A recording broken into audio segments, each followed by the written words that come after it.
আচ্ছা, প্রথম অংশে বিশদ বিবরণীটা আলোচনা করলাম। এখন হচ্ছে বাকি যে দুইটা স্টেপ আছে, একটা হচ্ছে মালিকানা সত্ত্ব বিবরণী আর একটা হচ্ছে আর্থিক অবস্থার বিবরণী।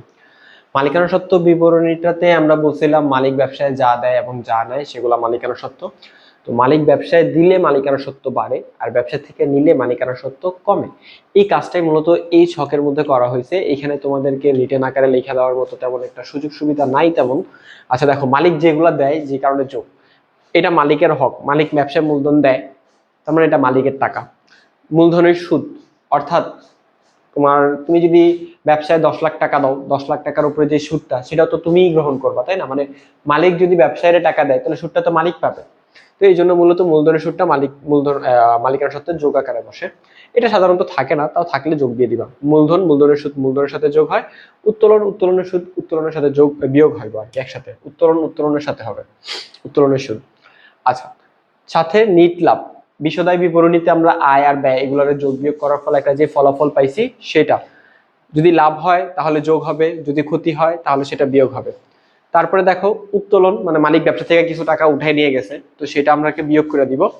তারপর সাধারণ সঞ্চিতি, অর্থাৎ ব্যবসায় লাভের একটা অংশ আমরা প্রতি বছর জমায় রাখি, সেটাকে সাধারণ সঞ্চিতি বলা হয়, যাতে বিভিন্ন ঘাটতি পূরণ করা যায়। তো সেটাও মালিকের অধিকার, মালিকানা সত্ত্ব, অর্থাৎ যদি কোনো ক্ষয়ক্ষতি না হয় মালিক নিয়ে যাবে নিজের জন্য। তো সেটাকে আমরা সাধারণ সঞ্চিতিটাকে আমরা মালিকানা সত্ত্ব বৃদ্ধি করে দেওয়ার জন্য যোগ করে দিব। ঠিক আছে, এই চকটা একটু মুখস্থের মতো মনে রাখো। তারপরে যে অবস্থানটা আর্থিক অবস্থার বিবরণী, এখানে আমরা দেখো ফার্স্ট লাইনে যেটা লিখছি, এখানে এ সমান সমান এল প্লাস ওই প্রমাণ করতে হয়, অর্থাৎ সকল সম্পদের যোগফল যা বের হবে, সকল দায় ও মালিকানা সত্ত্বের যোগফল তা আসবে। যদি না আসে তাহলে তোমাদের অঙ্কটা হয় না, অঙ্কটাতে ভুল আছে। আচ্ছা, এবার দেখো প্রয়োজনীয় ধাপ। প্রয়োজনীয় ধাপের মধ্যে প্রথমে লিখছি এ নির্ণয়। এ মানে কি? এটাকে বোঝানো হয়েছে, অর্থাৎ সম্পদ নির্ণয় করতে হবে।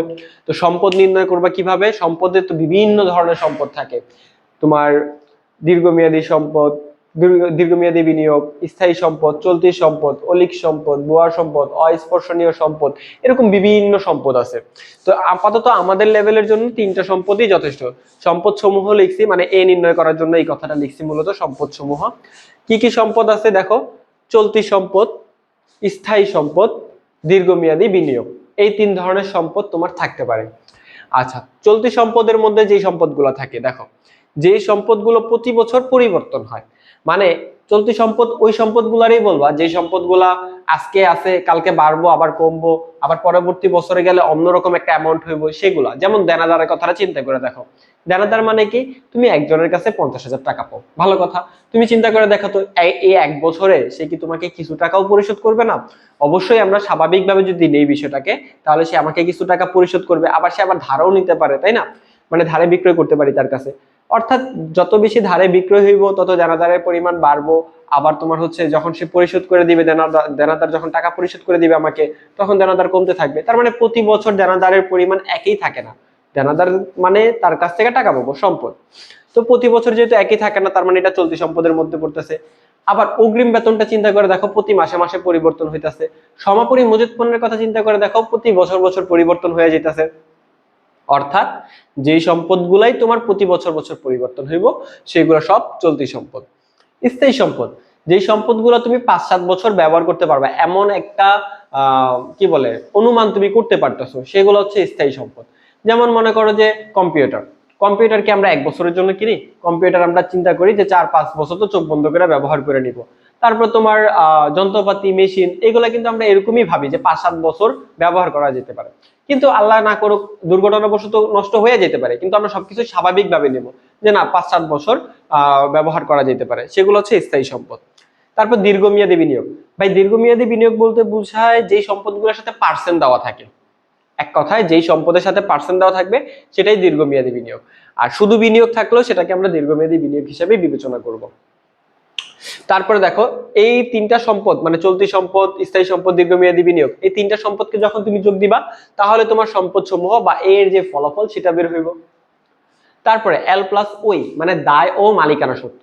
দায়ের মধ্যে 2টা স্টেপ আছে, একটা হচ্ছে চলতি দায় আর একটা হচ্ছে দীর্ঘমেয়াদী দায়। দেখো, চলতি দায়ের মধ্যে লিখছি যে দায়গুলো প্রতি বছর পরিবর্তন হয়।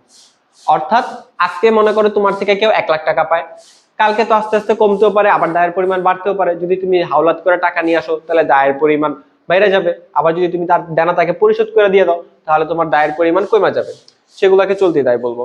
আবার বকেয়া বেতন, মনে করো যে 5 মাসের বেতন বকেয়া রাখছো, তো আস্তে আস্তে যদি ক্লিয়ার করে দিবা, প্রতি বছর তো আর বকেয়া থাকবে না। অর্থাৎ যে দায়গুলা ক্ষণিক সময়ের জন্য বা 1 বছরের কম সময়ের জন্য, সেগুলো হচ্ছে চলতি দায়। দীর্ঘমেয়াদী দায়, দীর্ঘ সময়ের জন্য ঋণ নিলে বা যে দায়ের সাথে পার্সেন্ট থাকে, এই দীর্ঘমেয়াদী বিনিয়োগ যেরকম তার বিপরীতটা হচ্ছে দীর্ঘমেয়াদী দায়। অর্থাৎ তুমি যদি লং টাইম বা দীর্ঘমেয়াদী আর কি অনেক সময় দীর্ঘমেয়াদীর জন্য যদি কোনো ঋণ নাও বা যে দায়ের সাথে পার্সেন্ট থাকবে, সেই দায়গুলো হচ্ছে দীর্ঘমেয়াদী দায়। তারপরে মালিকানা সত্ত্ব, ছক হতে, অর্থাৎ এই ছকের যে ফলাফলটা আসবো সেই ফলাফলটা এখানে লিখবা। তাহলে এই তিনটার যে যোগফল, অর্থাৎ চলতি দায়, দীর্ঘমেয়াদী দায়, মালিকানা সত্ত্ব, এই তিনটার যে যোগফল সেটাই হবে তোমার দায় ও মালিকানা সত্ত্বের ফলাফল বা এল প্লাস ওই। তাহলে এর যে রেজাল্টটা হবে সেটা এল প্লাস ওই রেজাল্টের সমান হবে। যখন সমান হইব তার মানে তোমার অঙ্কটা 100% হয়েছে। আচ্ছা, এবার আমরা আরো বিশেষ কিছু টিপস আগে জানা নিব। সেটা হচ্ছে কি যে আমাদের আর্থিক অবস্থার বিবরণী করার সময় দুইটা অংশ থাকে, একটা রেওয়া মিলের অংশ থাকে, আরেকটা হচ্ছে সমন্বয়ের অংশ থাকে। হ্যাঁ, তো আমরা এই জিনিসগুলো মেনটেন করব। সেটা হচ্ছে রেওয়া মিলের যে এন্ট্রির কাজগুলো করবা,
আচ্ছা দেখো, মূলত হয় কি যে আর্থিক বিবরণী করার সময় আমরা আমাদের প্রশ্নপত্রে একটা উপরে একটা বক্স আকারে একটা ছক পাই, সেটাকে আমরা রেওয়া মিল বলি, ওটা রেওয়া মিলই দেওয়া থাকে। আর নিচে আরেকটা মান দেওয়া থাকে, অনেকগুলো লাইন বাই লাইন লেখা থাকে, সেগুলোকে আমরা সমন্বয় বলি। রেওয়া মিলের যেই ঘটনাগুলো থাকে, রেওয়া মিলে দেখবা নগদ লেখা একটা টাকা দেওয়া আছে, ব্যাংক জমা লেখা একটা টাকা লেখা আছে, দেনাদার বিক্রয় ক্রয়, এগুলো লেখা লেখা একটা করে টাকার অ্যামাউন্ট দেওয়া থাকে। ওই ঘটনাগুলো হিসাব অনুযায়ী একবার এক জায়গায় বসে। যেমন দেনাদার কোন হিসাব, চলতি সম্পদ, তার মানে আমরা এই চলতি সম্পদে একবার বসাবো, আর কোথাও বসাবো না, একদম কোথাও না।